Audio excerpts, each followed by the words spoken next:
What's going on, everybody? Welcome to episode 2 of The Real Dill.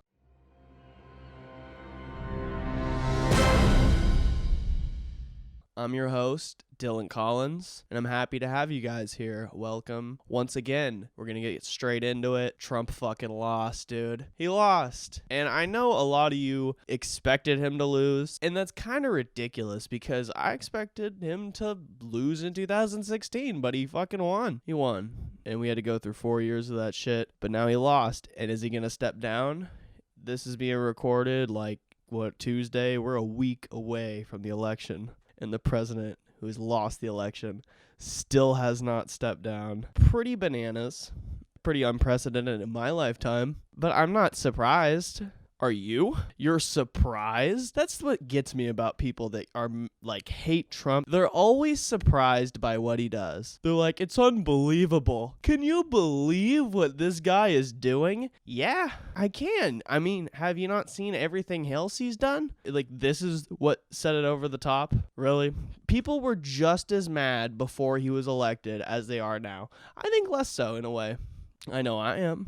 I'm considerably less upset than I was when he walked into office. That was like a terrible day for me, a terrible day for my family. We barely recovered from that. My grandma cried. She cried. Rachel Maddow cried, very famously. Rest her soul after that day. But it was a hard day for my family, and I progressively became kind of less progressive in the 4 years that were the Donald Trump presidency. And I don't think my life has changed for the better. Trump didn't make my life any better. He made it worse. My life is worse off than it would have been if he had never won, I think, honestly. I've had to hear more shit. The only reason I voted against Trump, not the only reason, but the main reason, was because it's killing my grandparents. They're killing themselves. They're going to complain about whatever they want. But this is worse. This is like such another level of just anger and bitterness at something that doesn't even affect their lives. And they know that. I say, how the heck has your life been affected since Trump became president? And they go, well, I mean,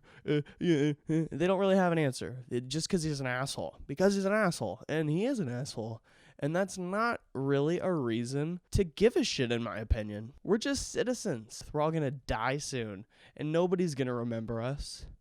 Society changes in fucking 100 years or less. Nobody's even going to believe the things that we do or thought were acceptable are like normal things. If you go back 100 years, a lot of our family infiltrated by pedophiles. A lot of our great-great-grandpas married our great-great-grandmas when she was like 12 years old and they were like 18. That kind of shit went down, especially if you're white like me. A lot of that shit went down. But now it's not the same way. You would be in prison. Society would want to kill you, and it's just a different time. So I'm not saying that that is going to be a similar situation to what happens in the future. It might be completely different, you know? It doesn't have to be about sex or sexuality or fucking gross pedophile shit. But the way that our society is going to look back on society today, they're going to say, ew, disgusting. I can't believe those people went on Facebook and fucking talked to each other there and then hung out. You don't hang out with your Facebook friends in real life. Gross. That's what they're going to say. Or something else. I don't know. Our society's fucked, though. We have to go to places and fucking do things for a government that doesn't really give a shit about us.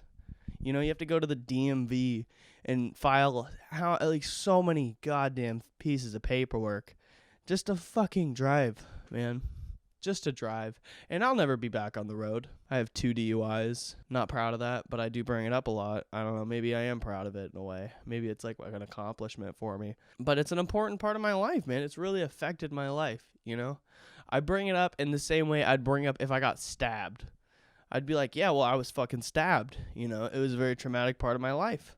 And it will probably, who knows if I can ever move past it, really. It's cost me fucking more money than you could ever imagine. And now I still can't even get my license back. And it's my fault. So I can't even fucking be mad. Like, I am mad. I'm very upset. But at the end of the day, I know it's my fault. I went into the DMV to get my license back recently. And I went in on a Friday. It was like 3 o'clock. I was like, this is when I'm going to get my license back. I'm going to go in there. I'm going to be an adult and I'm going to do it. And they were like, they had me wait in line. They took my temperature. They asked if I had COVID. I was like, no, I don't think so. I mean, even if I did, that'd be a great place to go. If you have COVID, go to the DMV and infect everyone there. Everyone there. It'll be an improvement for their life, especially if they work there. Everyone that works at the DMV is disgusting. They're all gross pigs. They are. They're the most disgusting people in the world. They all look like they eat fast food exclusively. You're like, how does a human's body become that shape? How do you even get to that shape? That is interesting. I cannot look away. They're all people that if the Ringling Brothers and Barnum and Bailey Circus was still kind of a thing that people did, if you were disgusting or retarded, you could join the circus. These are the people that are working at DMV now because they can't get circus jobs. Nobody thinks they're interesting. You just want to look away. You're like, ugh, Jesus Christ, I already see grosser people like that on TV every day and they're running the country. But I'm in there on a Friday.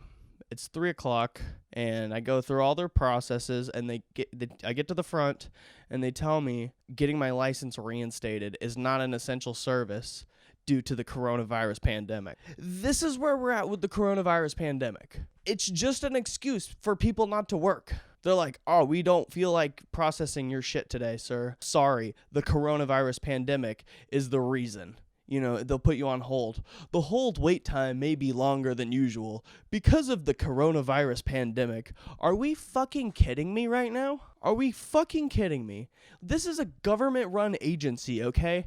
They can have enough people to answer the phones. You don't have to put people on hold for an hour. Are you shitting me? Unbelievable. So these cunts, they're like, come back on Monday, make an appointment.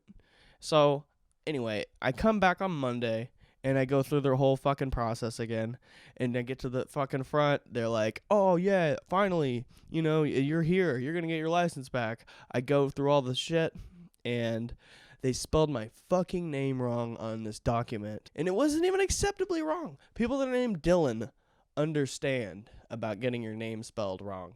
They deal with people just spelling it completely randomly. It's like going to Starbucks every time. Just the way they'll spell your name. Mine always goes Dillion, Dillion. And I've never met somebody that spells their name like that. I never have. And that's not on you. You don't need to know how to spell names. But it just doesn't make any sense to me. It doesn't even look right. It looks Indian. It looks like the Dylan with the H, the Dhillon, the Dylan or whatever. And you know what? There's probably a lot of Dylans out there. Maybe a couple Dylan Collinses. I hope they're doing good. I'm sure they are. Otherwise, their parents would beat them because they're Indian. So I'm not getting my license back. They fucked up my name on the document. I've got to go get that fixed. I'm just in a bad spot, man. I'm spending a lot of money on insurance and an interlock device. One of those things you got to blow into for it to start your car. I have one of those. I'm the proud owner of an interlock device that I can't even use. I can't even start my car with it because if I do, I'll go to jail for longer than if I get another DUI for the driving on a suspended. Anyway, this is the shit that makes people go insane. All I want to do is reintegrate in society. That's all I want to do. I just want to get back to normal and be me. I want to be able to go on road trips by myself because that's what I like. I like being by myself. I don't like going on shit with other people, but I have to because I need a ride. That's the only reason I go with you. I need a ride, and I want to get back to just driving myself, man, but I'm never going to get there. I'm never going to be able to quit my job at Safeway. It's too close to my fucking house. I am fucked right now, and this is why people make shit like the Killdozer. The Killdozer guy, if you really look into the story, completely justified. That guy was an American hero. And I know it's Veterans Day, the day before, the eve of Veterans Day. And you know what? Shout out to our veterans. A lot of them served in very heroic ways. Some of them washed the dishes in the mess hall, but a lot of them served in very heroic ways. And shout out to the ones that washed the dishes. That's where I'd be if I joined the military. They'd be like, go wash dishes, DUI boy. So God bless America for that. And God bless the Killdozer. Because the Killdozer is somebody that took action. And they call it the Killdozer, but it wasn't really a Killdozer. The guy didn't kill anybody, unfortunately, some might say. Probably a few people that deserved to die, but it was a bulldozer. And those things go about 4 miles an hour. So they were easily able to just like look out and be like, yo, I think he's like gonna ram us maybe in like 10 minutes. But it was also completely unstoppable. The Killdozer was created with a lot of thought. A lot of thought went into the Killdozer. More thought than goes into my stand-up set. The Killdozer is something to aspire to. And I get where the guy's coming from. When the government has you by the balls, by the absolute balls, it will drive you completely fucking insane. Because there's nothing you can do. Absolutely nothing. I mean, that guy could have done a lot of things. He could have probably just moved on. You know, he probably didn't need to do that, really. But I'm glad he did. If there was more people like the Killdozer guy, there would be less corruption in local government. If somebody in Chico would just slam a bulldozer into City Hall and be like, yo, and with a list of demands, I'm not sure what those demands are. I don't really know how to fix this town. I don't know what's broken and what's not. It kind of depends who you ask. But when, like, to not be able to get my fucking license and to be paying like $500 a month between my insurance, my interlock device, and my car, and then they don't give me my license back, man, you're just like, what the fuck am I supposed to do? I'm in everything that I need. I can't afford a Killdozer, but it's a fun thought. It helps me sleep at night. Anyway, plowing ahead. I'm tired of fucking people calling me a transphobe for some shit that I did in like my second year of stand-up. Or my first year of stand-up. Or you know what? If I did it yesterday, I don't give a fuck, honestly. I can do whatever jokes I want. And I truly feel that way. You can do a joke about rape. I've heard funny rape jokes. If you don't think that there's funny rape jokes out there, that's pretty fucking close-minded of you. You goddamn progressive liberals. I'm a liberal. I have a liberal mind. I'm open to any kind of idea, except for the ideas that I don't like. I don't like those ideas, so I won't listen to them. The hypocrisy is unfucking believable. I mean, you know what? It is actually completely believable. Maybe that's not the right word for it, but it's kind of hard to listen to and not say some shit about. You're just like, how can you fucking feel all sorts of types of way about just about a joke? About a joke. And you know what? I've never had a single trans person come up to me and tell me they hated me or they didn't like my jokes. Usually they want to fuck. And rightly so. I'm a very attractive person. And I'll sling that dick around for you trans folks. If it gets you off my back, I'll get off on your back. Okay? How about that? God bless America. Getting offended at open mic comedy. How sad can you people be? How bored are you? And this was before coronavirus. Pre-COVID. Oh, he said this fucking shit. And they haven't even left their house in months. And they're still tripping about me. I live inside their head rent-free. I don't even want to. It's a lease I'd like to break. I would like to get out of there. I'd like them to move on and, worry about their own shit. Their president won, so be happy about that. Don't be mad about something I said when I was like a year into stand-up comedy. Even if I did it now, I'm only 3 years into stand-up. If I look back at where I am right now, I'm gonna cringe at the shit I see myself do on stage. You think I murder every time? No. Oh, don't. I give it my all. I give it my all every fucking time, Every time I want to go up there and I want to make people laugh. Why else would you get into stand-up comedy? Why else would you get into it? And I know sometimes it doesn't come off the right way. Sometimes the jokes that people do are offensive, and you're like, ugh, I can't believe you said that shit. But here's the deal. Who gives a fuck? It's just words. If everybody laughs at it, then it's funny. But if nobody laughs at it, then it's not funny. Those are the only two things that I judge a fucking joke by, that I want to do on stage. If it makes everybody uncomfortable, and they've it ruins my set, you think I want to keep doing that joke? You think I want to keep doing the joke that makes people walk out? Of course I don't. I'm not gonna I'm gonna arsenal that one. I can't wait till the fucking next time I'm booked at the Maltese at their Sunday open mic so I can fucking do this trans joke that makes people mad and leave. No, you learn. You're like, oh man, that wasn't clever enough to be funny to these people. So I either need to work on that and make it funny enough, or I should just never tell it again. But to keep bringing it up, those are to give life to jokes that you hate. That's crazy to me. Like, there are jokes that I've done that are funny. There's jokes that I like to tell. But then, like, the jokes that get made into memes of my face are ones that nobody even likes. I mean, some people do. Let's be honest. Some people think they're funny. But if it hurts somebody's feelings that much, I'm not going to do the joke. You don't have to fucking get mad at me and all this crazy shit, you know? If it doesn't do well and it made everybody uncomfortable or made somebody walk out or made somebody yell at me at the end of the fucking show, you think I'm going to keep doing that every fucking time? I'm going to look at it and be like, what is wrong with that? And what's wrong with the way I say it? And what's wrong with the context and the material? And I'm going to go from there. You know? I didn't get into this shit to fucking argue with people at the end of the show. To have fucking people send me messages, fuck you, you fucking piece of shit. Everything short of death threats. Pretty much. Wishing failure, hoping I get fired, trying to get me fired. Over open mic comedy. I might be one of the most polarizing open micers in the world. And I don't even know why. I'm not even that good, man. I'm not that special. I want to be, and I know I have the potential to be, but I'm not there. So I don't know what it is about me that makes people feel some type of way. But maybe it's not a bad thing.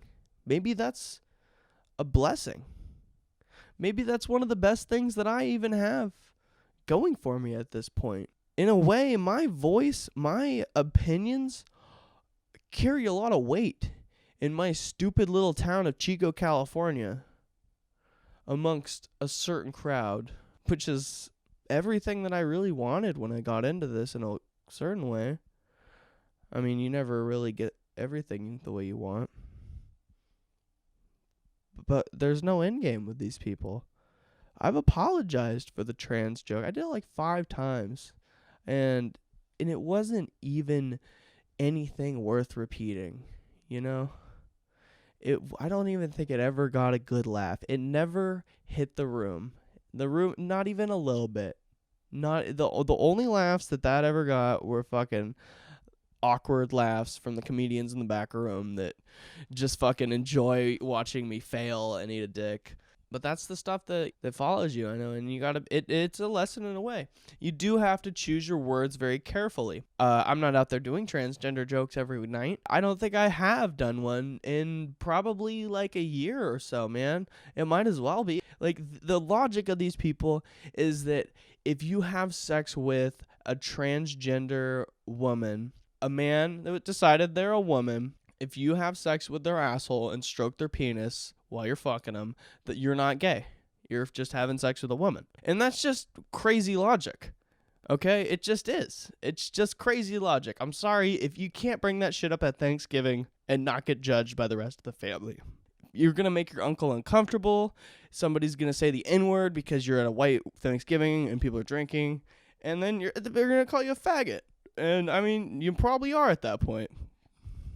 So, but that's just the way I feel. And if that really hurts your feelings, then I'm sorry. Then you can let me know in the comments and be like, well, out of that entire podcast, I listened to like an hour of The Real Dill and I picked one part that really bothered me. And that's the part that really needs to get stopped, okay? The Killdozer part was one thing, but when he said that stroking a transgender woman's penis was gay, it really bothered me. I just couldn't take it, you know? I'll tell you what, it's naughty as fuck either way. Anyway, plowing aside all these transgenders. I'll do my best. I do my best to respect everybody's pronoun and all that shit. I don't try to say offensive terms, at least in front of transgender people. Like, I'll still say tranny, you know? If I want to watch transgender porn on my phone, I'm looking up tranny. Tranny's the best keyword. It just is. That's the society that we live in. And it's not up to me. I'm not going to attend those marches. I just think that it's not that big of a fucking deal. If you don't think that you're a tranny, then I will not. I've been told by a transgender woman that tranny is an offensive term, and I do my best not to say tranny. around other transgenders. It's not their N-word. I can say it on the podcast, but I'm not going to call them a tranny.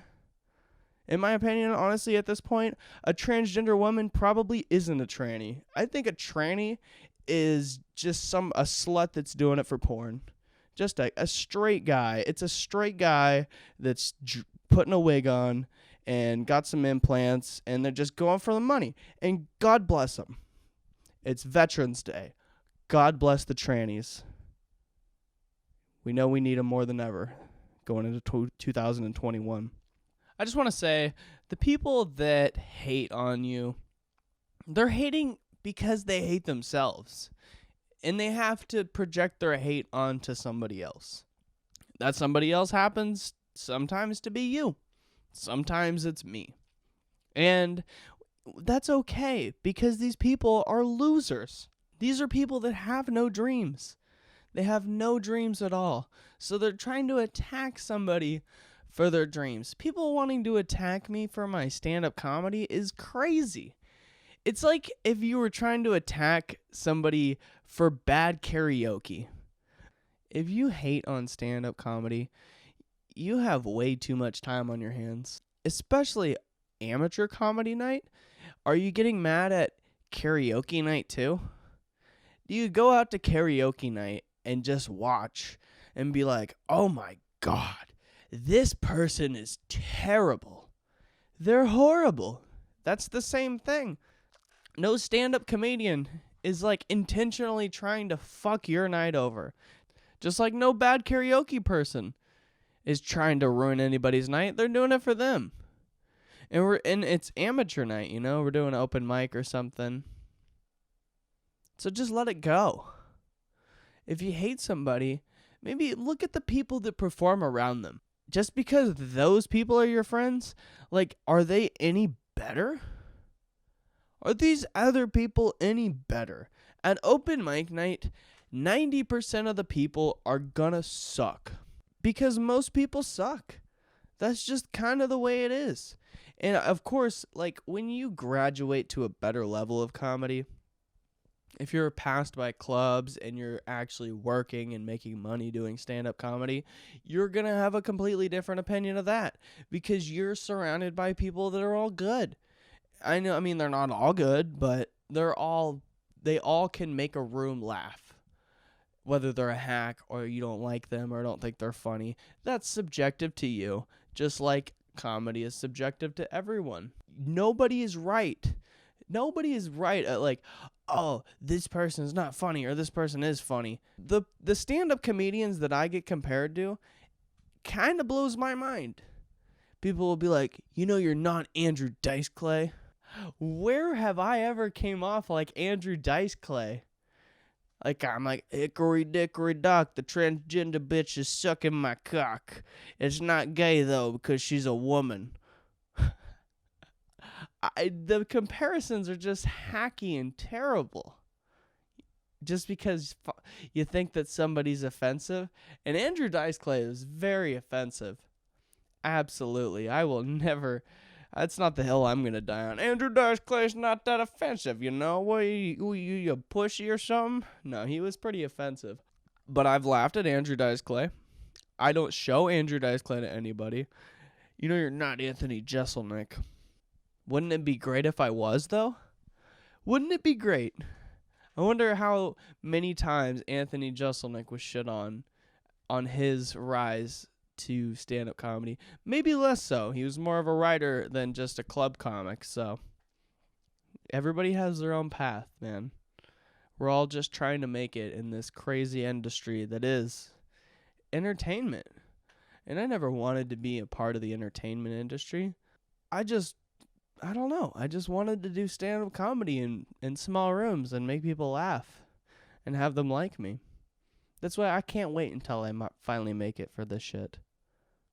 I can't wait until I get to go play shitty rooms in Spokane, fucking Washington or whatever. I can't wait till I get out of Chico, California. Chico, California is one of the most cliquish towns I've ever could ever imagine, baby. I don't know if the world's like this. I don't, because I've just lived here my whole life, and this is just the way things are here. But people are cunts in this town. And I just cannot wait to leave. And I think a lot of people feel like that too. The people that rebuilt their houses here after the campfire, they invested in Butte County. Are you crazy? This was your chance to fucking leave. To leave, you fools. But my friends are here. Your friends aren't going to be your friends. Okay? They're not your friends now. They've abandoned you. They don't give a fuck about you. This town doesn't give a fuck about anybody, dude. That's what do you think we got a conservative fucking city council? You think this town gives a fuck about you? You think these fucking outsider Republicans give a fuck about you? They don't. Not to say that the liberals that were in there before did. Everybody's just trying to meet their own quota. They're just trying to get reelected. And now we got all these conservatives in there. And I mean, at the end of the day, I hope they just open everything up. Just tell all the businesses to open back up. Open up. Coronavirus is over. COVID's over. We did our time. We are veterans of the war on coronavirus. They'll celebrate us all come next Veterans Day. Or they won't. Or we'll be dead. Because the pandemic was real and we were going to die. But at this point, the numbers are so fucking low, dude.